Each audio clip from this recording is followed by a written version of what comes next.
everybody. Welcome to the Adapted Life Podcast with me, Julie Hasselberger.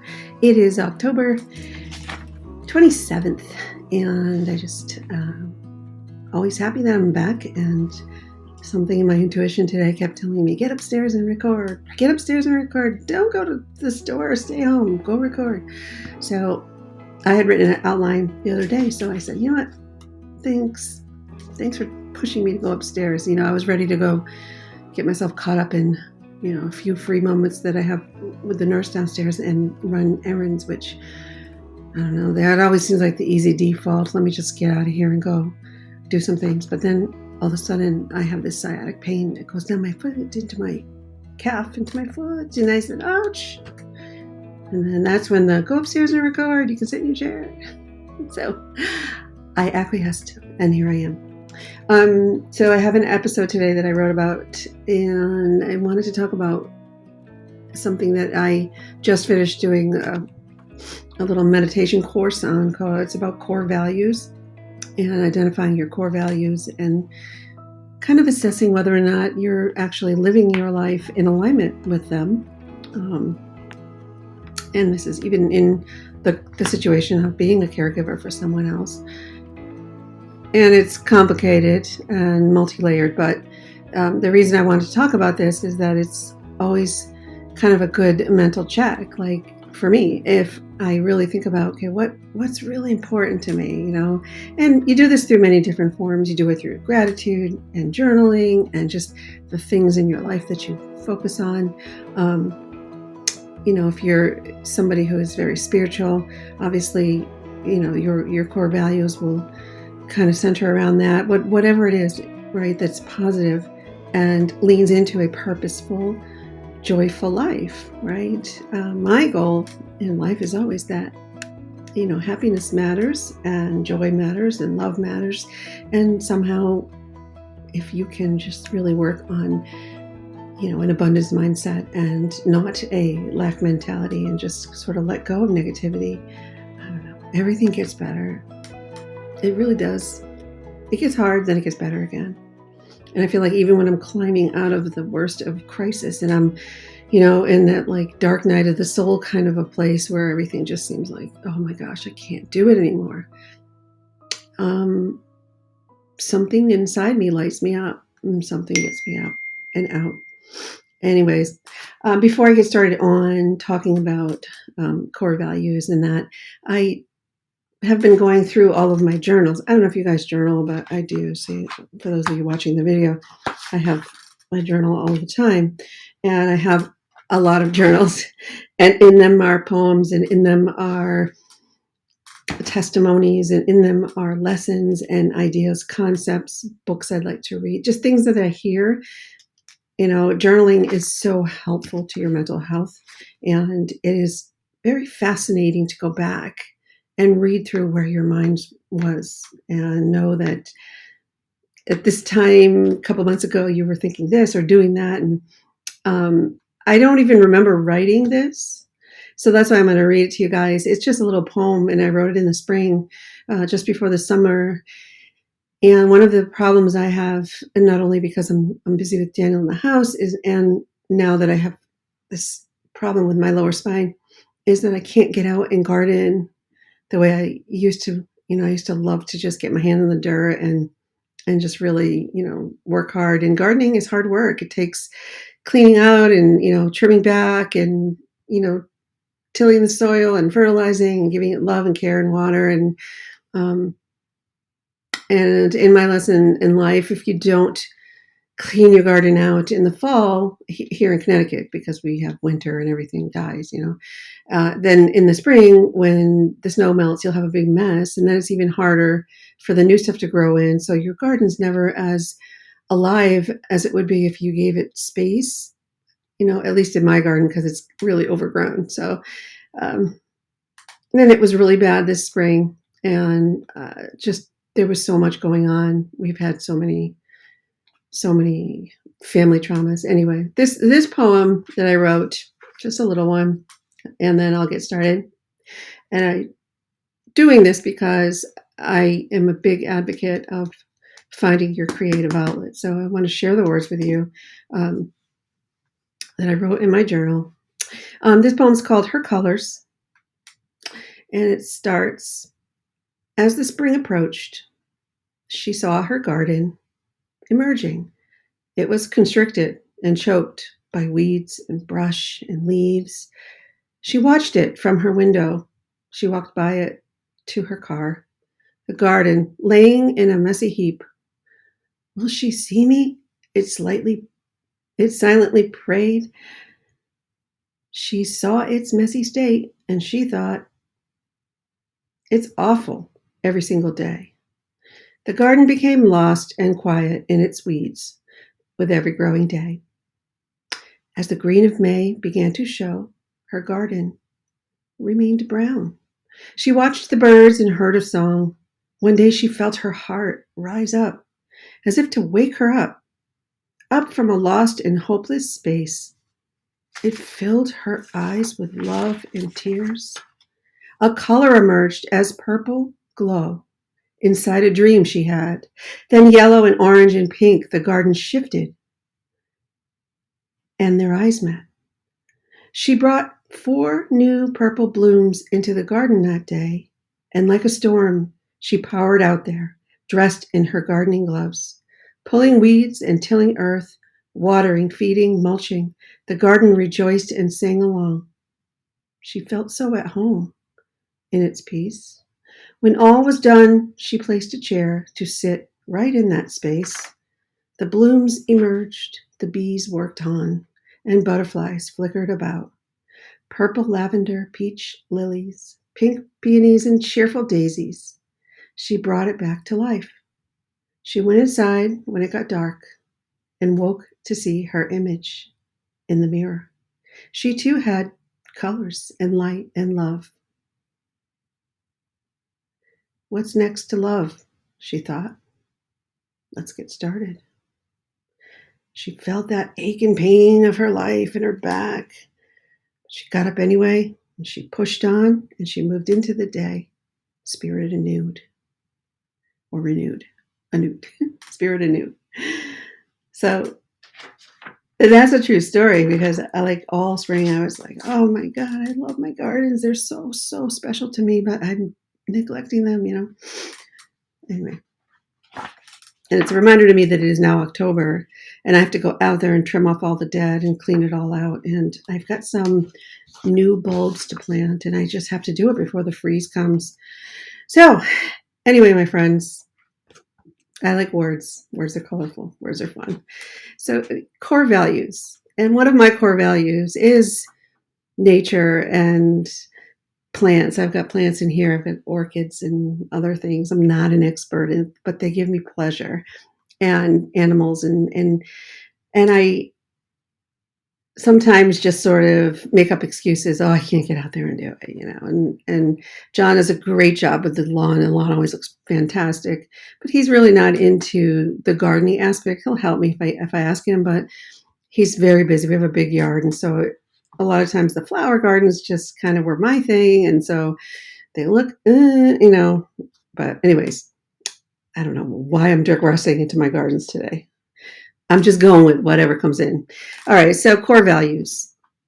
In this constant journey of caregiving, are we in alignment with what really matters most to us? The easy answer would be, oh yeah. But things are always changing. It is the essence of life that things are always changing. As life is meant to change. How we interpret, learn from, accept, and flow with changes, that's what defines our legacy and our personal journey. And so much of what I'm learning, friends, is as I make my way through my 50s, I'm learning how to live my life very intentionally and in alignment with my core values, and how to make that work, and how to enjoy that, and how to do that when caregiving was really never something I saw myself as doing forever. It was just not on the radar. But there are periods in my life when I do personally experience burnout. I think we all do. But I feel deeply that when I'm dealing with issues pertaining to Daniel's care, like the lack of nursing and all of that, the crisis that keeps happening with that. It's really hard. And then there's complications with just getting orders from doctors and getting the prescriptions correct, getting things delivered on time, like medications and supplies, and getting equipment repaired, things like having his AFOs fixed. He has a weird little blister on his leg, and making sure it doesn't get infected, and getting all his tests done, getting to the doctors, taking care of everything he needs. It is a very, very all-encompassing thing. And the entire spectrum of his human existence really is kind of like my job. And it's like a little medical clinic here. It's like our little mini home health medical clinic in our house, and it's all on my shoulders. And sometimes I do feel like I'm just gonna curl up in a fetal position and cry because I don't feel like doing it because it drives me bonkers. It's sometimes so ungratifying because it's so hard. But then there it is. It's Daniel's life. It's Daniel's own personal experience of feeling joy. His experiences are what I bring to him, having his needs met, having love and friendship, being happy, having enriching experiences, and being a part of society, even though this society doesn't really function with him in mind. His world is also my world, and while I adapt my own journey and changes in my personal life as I'm aging, 57, I'm doing the same for him because he's aging. He'll be 26 in November. So it's as complicated as it sounds. It really is. But essentially, my son and I are two people, except that I'm living for both of us. Kind of hard to take a break sometimes when you're living for another person. I'm getting older. The energetic, younger me is starting to feel those twinges and relentless physical strain from rolling, lifting, standing, manipulating, up and down, up and down, up and down, in and out, rolling over, changing beds, putting on the sheets, taking out the sheet. It's just up and down the stairs. My latest journey has been this whole thing with my spine that started when I had a fall, unfortunately, because of the dogs and some ice. And then I had surgery to repair the disc herniation, and then it was great for a long time. And then I have fibromyalgia too on top of that. So I live in a chronic pain thing, which, yeah. So the pain of the back, and it was really good. And on the day that my father-in-law passed away, which was May 19th, 2023, my back let me know that the stress was just too much. And I felt this twinge of pain, and all of a sudden the burning sciatic pain came back. So it does show that there's a little something wrong there in the spine. They need to do another MRI. I'm in physical therapy right now. I've been doing it for months. I'm hanging on. I don't want any more shots or whatever. I'm like, no, I'm going to see if I can really, really push into losing some weight. And just, guys, it's not easy doing everything with that and smiling through it. Anyway, back to core values. So I traveled my life as a young mother, an older mother, a partner, a professional, and whatever you call me today. As I've found it easier to know when something is not in alignment and when it's time to let go, and when it's time for me to change and let go. And as I left my career, or after I left my career in the early 2000s, which was very hard for me, loved it. I thought, oh, I'm going to work part-time. Yeah, no problem, guys. I'm going to work from home. I do whatever I can to make money. It'll be fine. It'll be fine, right? I tried selling Southern Living at Home at these home parties, that kind of, it's like home decor. I tried doing little human resources consulting here and there. I had a couple things, but nothing really stuck because it was kind of challenging with my schedule, and it didn't work out. I tried to be an HR recruiter for a little while with an IT recruiting consulting firm. That was actually pretty good for a while, but then they had a change in their staff and their budgets changed, and then they didn't need a contractor anymore.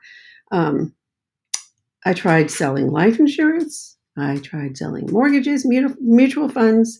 I was in the car insurance business, homeowners insurance business. I worked at a deli counter, and ultimately all these different things for which I learned and got licensed and went to school for to try to have a part-time job that I could work at home and make money for.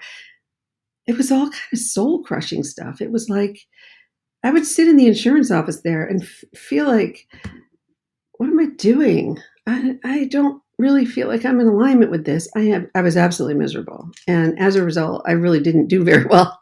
And so when you're not making the money, I don't know. You're like, well, what am I doing? You know what I mean? So, and it's always been a problem because something happens here that's inconsistent. So it was, can't go in today, or this happened, or that. Anyways, then COVID came, so it was kind of a blessing in disguise. But I mean, I am blessed, I have to say this, to have a partner, to have a life partner who does have a very good career in the medical device industry.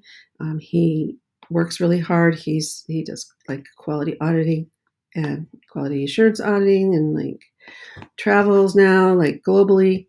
His hard work and sacrifice has to be acknowledged, because without my husband, I could not have cared for my son all these years as well. And, you know, as a, I'm trying to think of the right word, not, I couldn't have done it, because then it would have been even worse. You know what I mean? Like we had one person putting steady income and consistent income into the home. So, so I'm lucky with that, because I know a lot of people don't have a partner, or, don't have that ability, to take care of the child without going to full-time work themselves. So I'm doing a challenge right now, guys, on Insight Timer, which is, I keep talking about Insight Timer, but it's like my favorite little place. It's an app on your phone. It's meditations and everything, and they have a premium membership, and that allows you to take more like in-depth stuff, like courses that are just really fun stuff, better meditations, and they have all kinds of stuff in there. And I'm doing a challenge. It's called Living a Life of Purpose, something like that. So today was day 2, and that's where the topic came from, core values. So I started brainstorming what my core values are during this process. Right. So once again, I'm like, okay, I'm age 57. Let's just brainstorm and write out my core values, examine what in my life is in alignment, and that kind of thing. So then I said, well, wait a minute, what is a core value again? Like, and so it's just like, sometimes I have to like rewind myself. Core values are traits or qualities that are not just worthwhile to you, but that they represent an individual or an organization's highest priorities, your deeply held beliefs, and your core fundamental driving force, like within you. They are the heart of what you stand for in the world. And core values are anything that you value when taking action or making decisions. They are the feelings and beliefs that operate in the background of your mind and influence your behavior. You discover these things, you discover your core values through this process of building self-awareness, right? Who am I? Like, what am I all about, right? So I'm thinking about my life as I'm growing older, which I'm sure a lot of you are also, and everyone's a different age at a different pace at a different time. But, I'm digging deeply into this whole self-awareness thing. Plus, it's really helped me to establish some strength and some boundaries that I needed in my own personal life, and dealing with my own, lifetime trauma stuff, so it's deeper than that, but it's so good. So as this has been building, as my awareness of what things in my life bring me the most joy and purpose and alignment and fulfillment, it kind of lessens my anxiety, and I have a better temperament, and I don't feel as depressed. I feel like I'm healing myself, and I'm just happier. Like things are better. Like back then when I was working in insurance and trying to pull things in, it was stressful. It was ucky. It was like so hard. Like when you have a yucky job and you come home and you got stress and you don't feel well. I was much, much, much more overweight then, and it was just really I wasn't healthy, and it was insane. And now I'm still home in the house, and I'm still doing projects and like part-time kind of stuff, but it's all on my terms, and I'm making money, and I'm creative and happier, and so you know but I'm still taking care of Daniel. That's really most of what I do. So, why does knowing these core values, and why does that matter, right?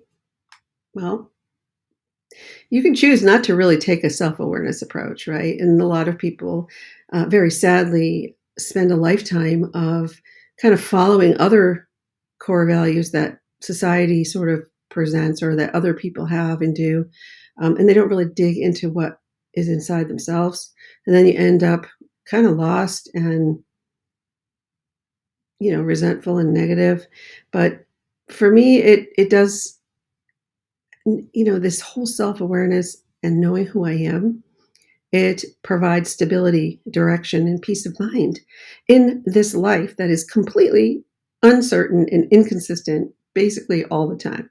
So, if I can have stability in who I am and feel confident and empowered and loved and in alignment, then it just makes sense that even if I don't like calling for the enteral feeding tube supplies, it's all right, because I know that I'm okay. Um, it's easy for people to throw these words around, right? You probably hear a lot of it, right? Core values, right? You hear, oh, compassion, trust, honesty, but actualizing these core values in your life is an entirely different thing. So you might say, I'm a compassionate person, but how are you a compassionate person? Like, how are you living that? And that's the part that takes a lot of practice and dedication. The more, the better. So the more you focus on good, the more good comes to you. The law of attraction, the power of living from your heart, the concept that thoughts are things, and that sometimes it's, the cliche practices are actually really good lessons in learning how to adapt the world to serve your core values and to put you and what you're doing in alignment, because your life matters, right? You're not meant to spend all your entire life caring for this person and being unhappy. It's just not. It's not meant to be that way. So actualizing these things can be a part of you living your life to its very truest purpose. It's possible, and it's my opinion anyhow. And like when I have to take the stinky garbage to the dump, because John was traveling for 2 weeks. When I wrote this, he was on a 2 week trip to Germany and Belgium. And I always wait until he gets back before I talk about him being gone, because it's not good to talk about being alone to the world. So, but I mean, I could just complain about I had to do all these things and feel like it's a waste of time and feel miserable because instead of doing something that I wanted to do, I had to go to the dump and do the errands. Or I could say, okay, take a deep breath, focus on one of my core values is my family and the importance of taking care of my home and supporting the general good of what we have worked so hard here to provide. So, some people are just going to get negative and complain and bitch and just be like, whatever, this is terrible. And that just makes you get more exhausted. It just makes you more tired. You're hurting yourself by doing that. You're creating anxiety and stress. And it is a choice, even though most people say, that's not a choice. That's just how I am. And it's like, no, it's a choice. Because if you can do your activities with sort of an undercurrent of, you know what, it's all right. It's for the greater good. I don't mind doing it.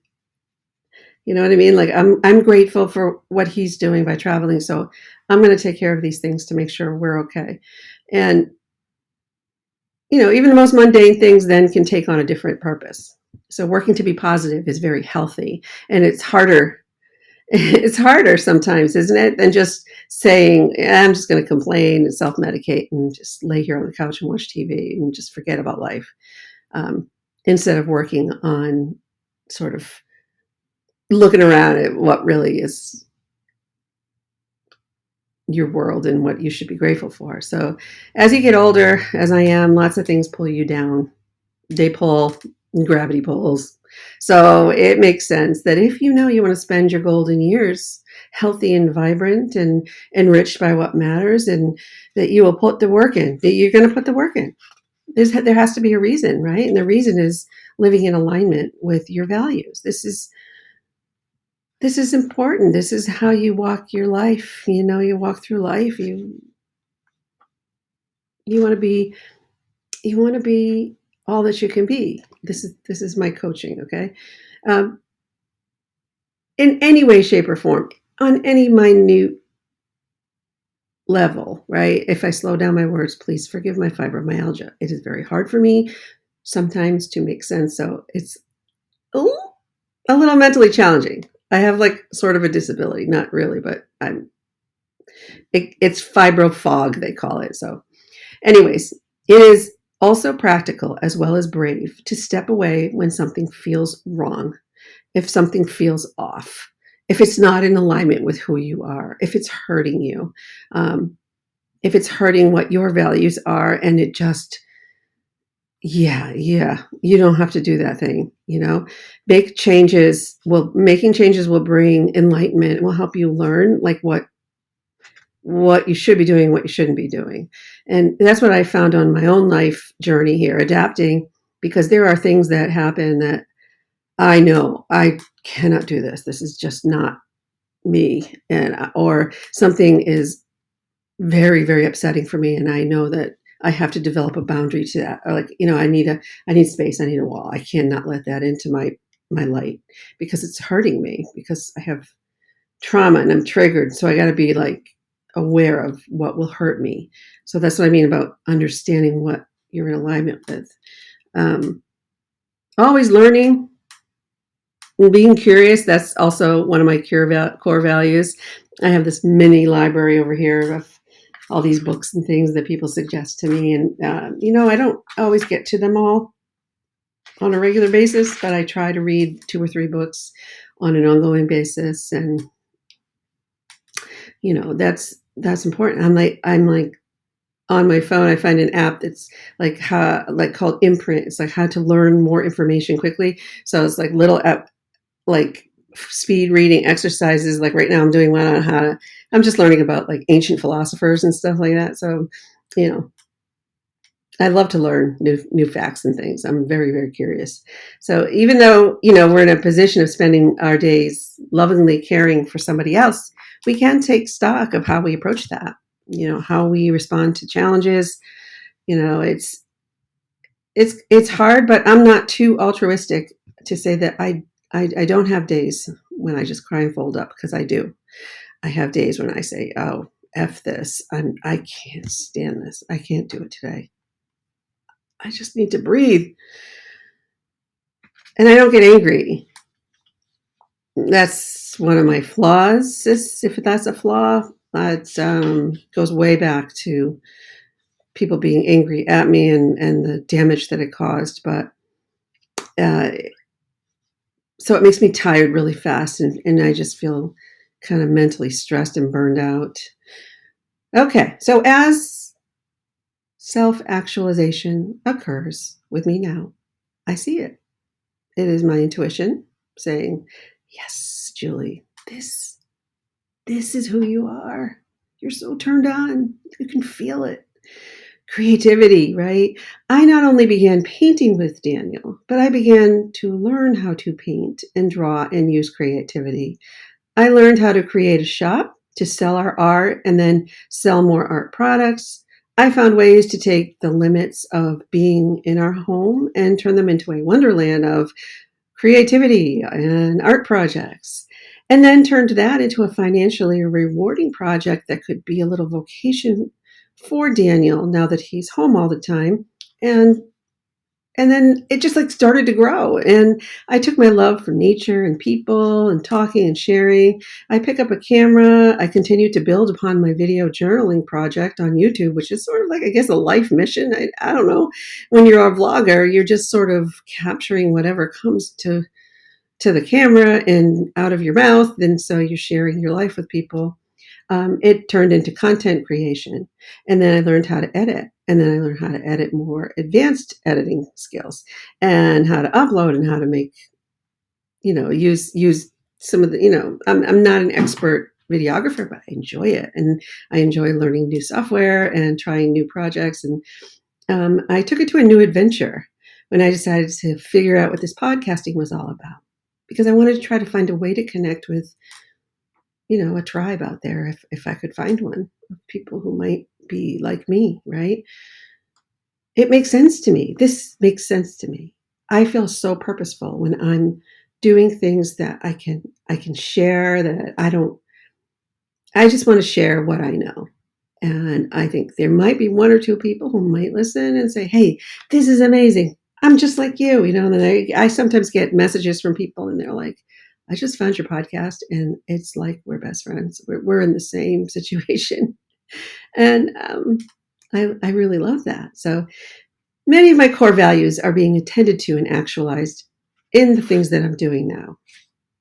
And I just love that. It wasn't always the case. So when I realized that I was making money doing these things that I was working on, and I'm making more money now than I was at any of the part-time ventures that I attempted, 10 years ago, whatever it was. So a light bulb just went off, like something's working right.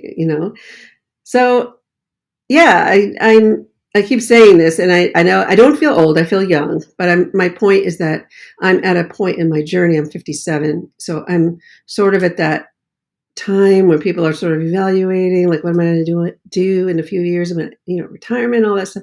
So I'm getting older, and it is possible to fill my life with passion, creativity, purpose, and giving back.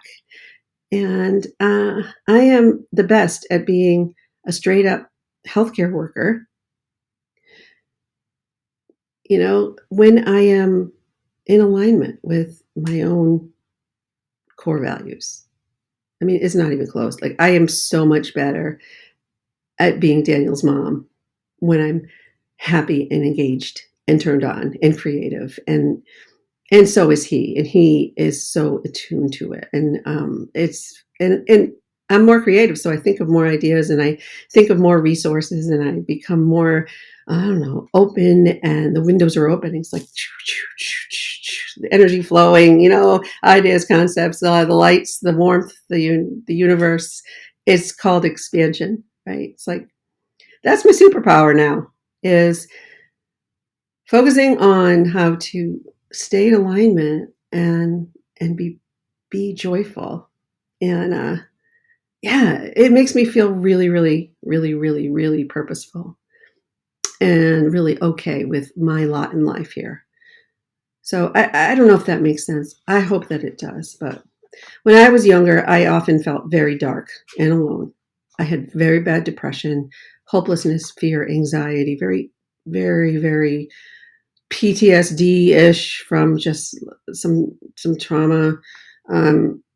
It's no wonder that I just sort of fell into whatever I could to earn money, because, it was like, when you hate yourself, you don't care what you do. You just, whatever. I had no sense of living in alignment. I was just surviving. I was raising my kids and putting all the focus into them and loving them and doing all that. But I was lost and packed away in the bin under the stairs behind the Christmas decorations. Remember I talked about that? Like, lost. And I didn't do my kids any favor by not knowing who I was. I think, as a matter of fact, it just caused them more sort of emotional struggles, because if I had been more confident and stronger in dealing with things, then things really would have taken a different turn along the years. I can't turn back time. I just can't, but I can see things now. Yeah, so raising a family is hard. It's hard work.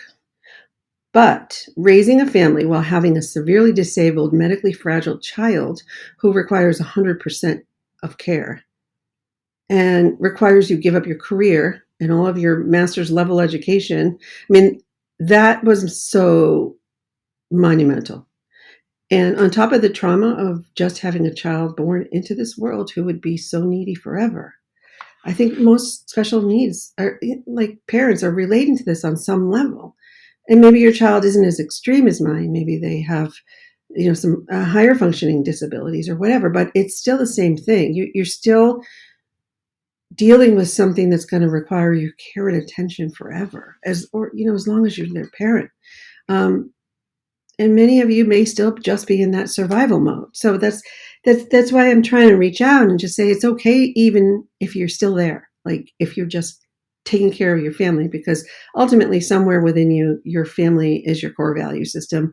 And even if you're miserable and things are so hard and you're having marriage problems and there's issues, somewhere in there, you're probably doing something right if your child is still with you and that kind of thing. So, so core values, that's just so interesting to me because, in the years before children, I took all these personality tests when I was, going through college, going through tests. I was in HR, so there was a lot of that kind of evaluation. And, ultimately, a lot of my core values have remained unchanged, but a lot of them have changed or have been born out of experiences over the past, 28 years of being a mother. So, it's a process and it's always changing, which is how it is, right? So what are your core values? Do you have a list? Do you even know? I didn't really have any list or anything until I started like researching while I was taking this course and journaling and I'm not going to get into all of what my core values are. I've already talked about a few, but I mean, for example, you could have some of these other ones like authentic. I'm just going to list a few. Authentic. Here's the fibro again. Authenticity, achievement, adventure, autonomy, beauty, balance, compassion, citizenship, contribution, creativity, determination, fairness, faith, friendship, fame, growth, humor. You might like to be funny.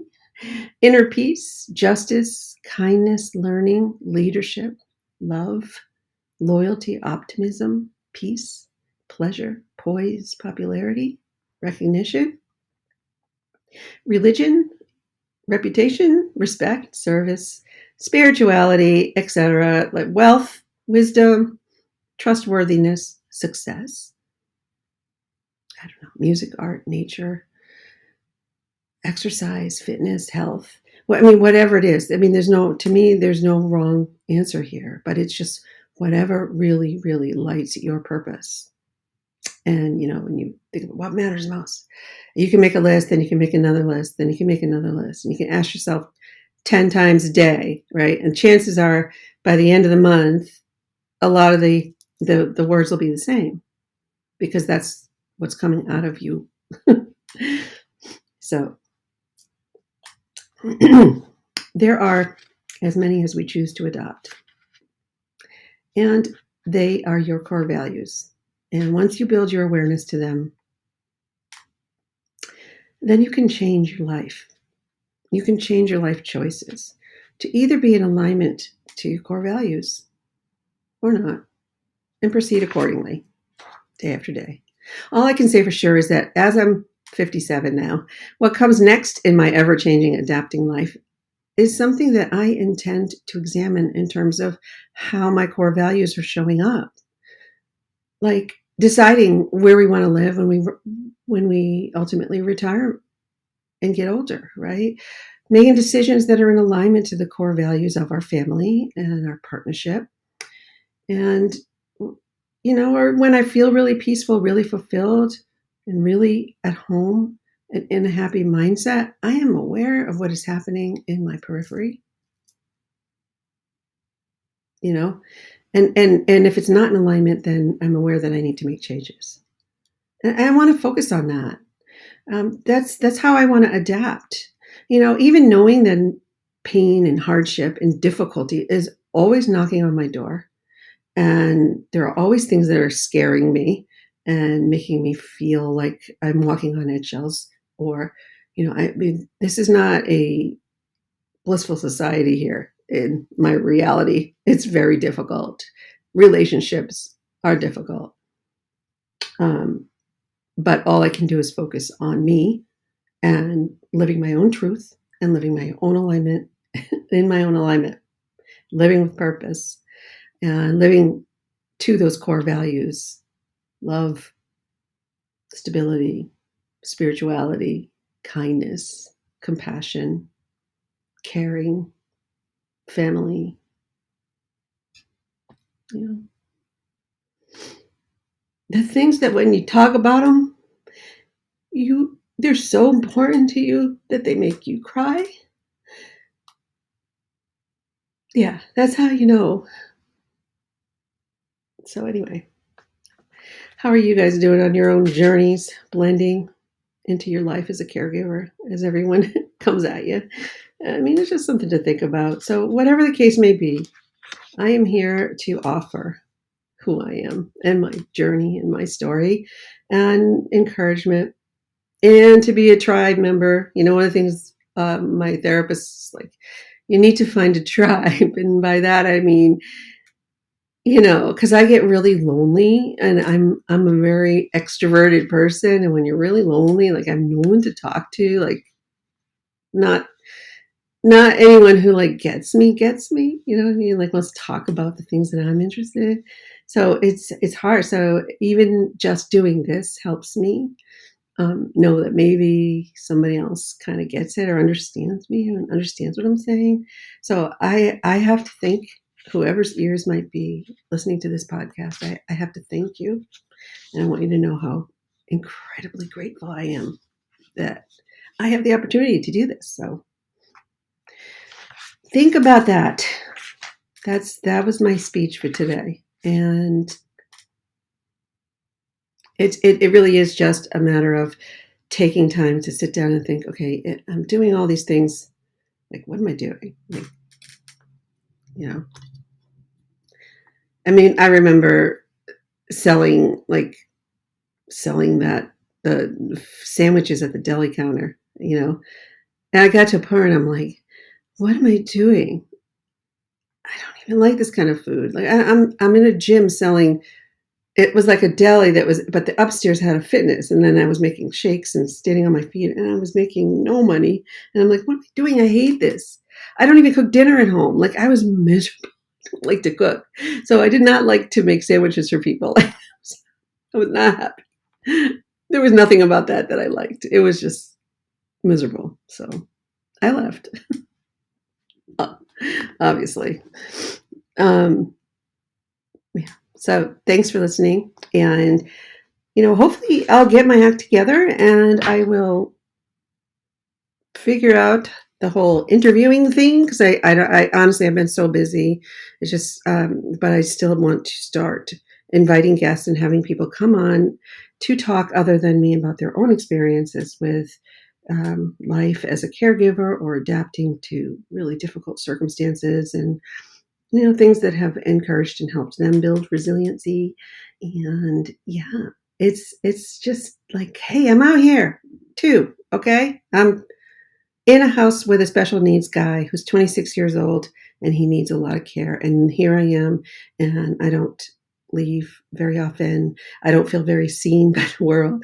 I do my own little thing, you know what I mean? But I feel like so expansive in terms of just all the positivity and the hope.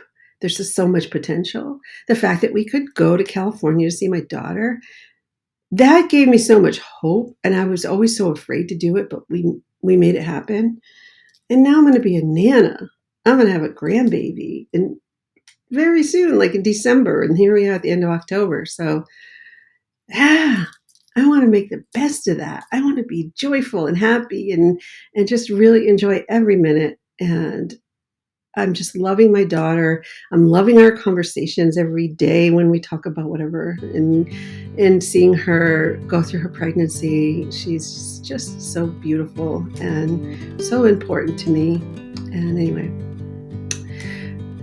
so that said, I'm going to say goodbye, and I will see you next time. And I promise that I'm willing to try to get back, but I would, back more often, come up with more topics. But I am a caregiver. I am doing the deed, and so that's the best I can do. And that's also why I'm here. So I love you very much, and I wish you lots of sunshine and sparkles. That's a good thing to say. I think so.